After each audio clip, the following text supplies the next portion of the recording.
At the start of the movie, a group of teens enter an abandoned building in the middle of the city. They appear to be looking for someone very important. Just then, the building starts shaking as if an earthquake is hit. The group dashes out of the place in horror, but what they see outside sends shivers down their spines. The city, which was sprawling with life just a few minutes ago, has been laid to complete waste by a nuclear strike. It appears as if another world war has recently taken place, and for some reason, the only building that has been unaffected is the one the teens were in a while ago. As expected, the teens become scared and rush back into the building. They believe that they are hallucinating and decide to sleep there until everything is fine. 36 hours pass by, and once again, another earthquake hits the building. When the group ventures out this time, they notice a highly futuristic city, which is several hundred years more advanced than the real one. In this world, currency has become obsolete, and everything is bought via a fingerprint scan. The group is left in utter disbelief at the strange occurrences, and they finally deduce that the building can teleport them to a different version of Earth every 36 hours. Then, we are taken back to a few days ago on how it all started. Ronan is a struggling boxer, while his sister Beatrix is an aspiring university student. Both of them have been out of contact for quite some time now, but today, they separately receive a voice message from their estranged father Alex, who requests they meet him. He also mentions a certain building on 156 Prospect Street, which is revealed to be the same one from the start of the movie. Although the siblings are not thrilled to be contacted by their absent father, they still decide to meet him. At Alex's house, Beatrix and Ronan run into each other and find out that their father has been missing. They search the whole place but find nothing suspicious. Then they go to check the garage, where Beatrix's childhood friend, Harry, also shows up and decides to help them in the search. Soon, the group finds Alex's emergency bag, which has a strange ball-shaped device in it. There is also a newspaper article which reads that Bill Clinton has been assassinated. This is extremely weird as the former US president is still alive. The only person that ever did anything to Bill's ass was that sweet Hillary. A while later, the worried siblings head to the police station to report their father's disappearance. However, after hearing them out, Officer Stone mentions that he can do little to help them as they don't know if Alex has really gone missing or has voluntarily disappeared. In a last-ditch effort to ask for help, Ronan talks about the building his father had mentioned earlier, but the cop once again dismisses it, claiming that it is abandoned. With no other leads, the trio decides to go to the building. As they were told, it is abandoned. However, on the walls, they notice strange graffiti that describes alternate timelines and histories. For instance, one writing says, "On my Earth, terrorists flew planes into the Twin Towers on October 23rd, 2001. This puzzles them as the terrorists actually flew into the Twin Towers on September 11th, 2001. Another writing says, "Avoid Earth 33. The contagion has spread." While another still says, "Earth 468 is safe. Locals are friendly. No weapons." It turns out that there are many alternate universes where things happen differently. I want to go to the one where Sonic the Hedgehog is real. Suddenly, the trio hears loud thudding noises, which causes the building to shake and the lights to flicker. Frightened, they try to run out, but find themselves locked inside the building. After a while, they eventually manage to get out, but are taken aback to discover that the building has transported them to an alternate Earth devastated by nuclear blasts. Soon, they notice some pedestrians and ask for help, but instead get threatened with guns. Just then, a roving patrol shows up and shoots down the pedestrians, prompting Ronan and the others to flee back into the building. Harry, being a nerd, theorizes that there are many versions of Earth, and somehow, the building has teleported them into a different version. This also explains the strange graffiti they saw earlier. Inside the building, they meet a woman named Polly, who claims to be a traveler between worlds. She confirms Harry's doubts and explains that the building transports anyone within it to a new, random world every 36 hours. In hostile worlds such as the one in which they currently reside, she suggests that they stay inside the building and not interact with the locals. Hearing all this, the group ultimately decides to sleep to pass the time. But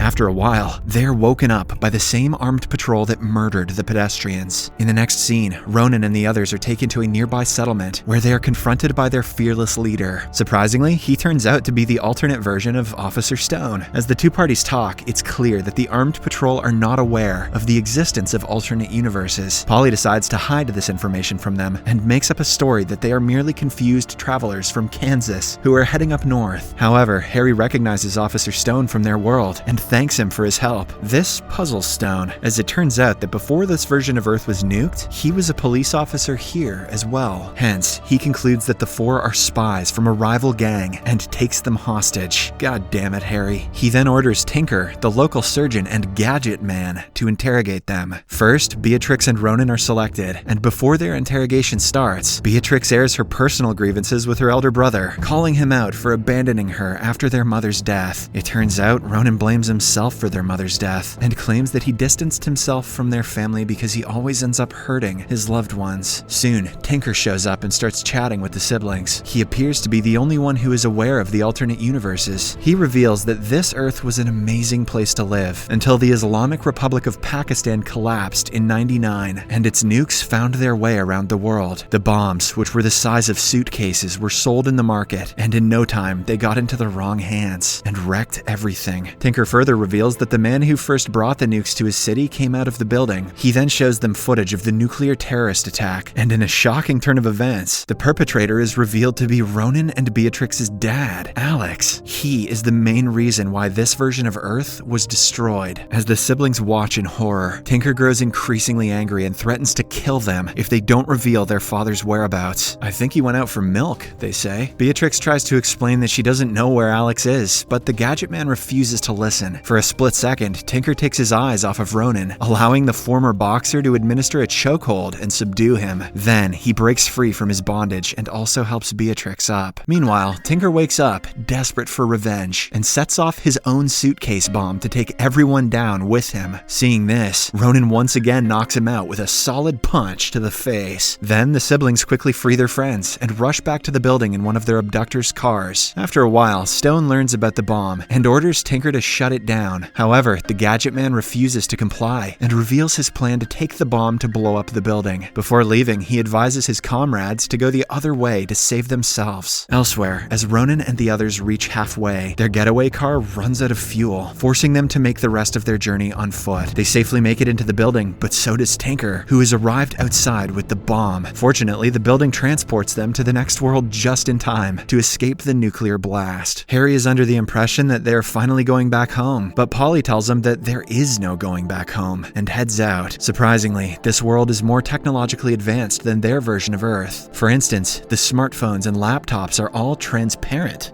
Ooh, fancy. The group assumes that they have traveled to the future, but Polly reminds them that it is just a different version of Earth in the same year. To learn more about the place, they split up, but unbeknownst to them, it's revealed that Tinker has also arrived in this world. On their way, Harry stops to buy something and learns that everyone pays with their fingerprint. The fingerprint scan reveals that in this world, Harry is a wealthy and corrupt corporate lawyer. Seconds after they leave the shop, Tinker arrives there, buys all the gadgets he can, and gets busy working on something. Turns out that he too is a wealthy guy in this world. Meanwhile, Harry and Beatrix sneak into this world's Harry's apartment and hack into his computer. Interestingly, both Harrys have the same computer password, Beatrix928. It's clear that he has a major crush on Beatrix, which she was oblivious about until now. Beatrix then looks up her dad online and learns that in this world, her father Alex died 3 months ago in an accident at work, i.e. the same building. They also find out that Beatrix went to college and Ronan didn't exist in this world. On the other hand, Ronan and Polly explore Alex's house, which turns out to be empty. He then shows her the device he found earlier, which Polly immediately recognizes. She reveals that it could only be from the core world, which is the world where the building was constructed. Polly comments that the core world must be thousands of years ahead of the real Earth in terms of technology. After a while, Ronan opens up about his troubled childhood, where he had a bad temper and often got into fights. He also reveals the reason why he blames himself for his mother's death. One day, while Ronan and his mom were driving home, he got into a fight with a trucker on the highway. His mother tried to stop the fight, but in the process, got run over by a speeding vehicle. After that, the Carver family fell apart. A grief-stricken Alex stopped working, and Beatrix had to cancel her college plans to take care of him. After finishing up his story, Ronan leads Polly to his dad's car. On searching it, they come across a bag that contains a message telling Ronan to get out of the house immediately. Suddenly, a car pulls up outside, and the same 3 men from earlier emerge, ordering Alex to come out. When no one responds, the men barge inside, but Ronan and Polly swiftly take them out. After this, the two get inside the assassin's car and flee. Meanwhile, Harry learns that his doppelganger from this world has done some very bad things. Hence, he gathers up some evidence and emails it to the media, exposing his other self brutally. Tinker finally completes working on his device, using which he can seemingly control the city's power system. He then drags the device back to the building, and soon, Ronan and Polly also show up. After a small confrontation between the two men, Tinker assumes that the caretaker of the building is hiding nearby. Hence, using his invention, he wants to hack into the building and bring out the caretaker. Just then, Harry and Beatrix also arrive arrive, and the latter threatens to kill Tinker. However, Ronan convinces her to stand down, as he too wants to find answers. With the approval from the group, Tinker finally starts his device, and this causes the building to shake violently. For a while, no one emerges, but when Tinker increases the power and threatens to destroy the building, someone comes out from the elevator. Shockingly, it is none other than Alex himself. He commends Tinker on his ability to connect with the building, and then directs him to the top floor, claiming this is where all the answers are. Once Tinker leaves, Alex tells his children that he and their mother were not born in what they perceived as their home world, much to their shock. He then instructs Ronan and Beatrix to find their mother, claiming that she is the only one who can take them back to the core world. The ball-shaped device from earlier is the key to finding her. Alex further mentions that the building has been running for a long time, and whatever its original purpose was and whoever built it are long gone. In fact, he is not the caretaker of the place, but a regular passenger who wants to find answers just like everyone else. Suddenly, Tinker arrives at the elevator, screaming at Alex for deceiving him, but before he can say anything further, he is shot and killed by the cunning old man. Alex then leaves the building despite the children pleading with him to stay. After the building transports them once again, Ronan, Beatrix, and Harry venture out to explore the new world, while Polly waits for someone. Suddenly, two more versions of Polly, who had been hiding in the building all along, show up. The movie ends as the three doppelgangers play rock, paper, scissors to determine who will accompany the rest of the group into the new world.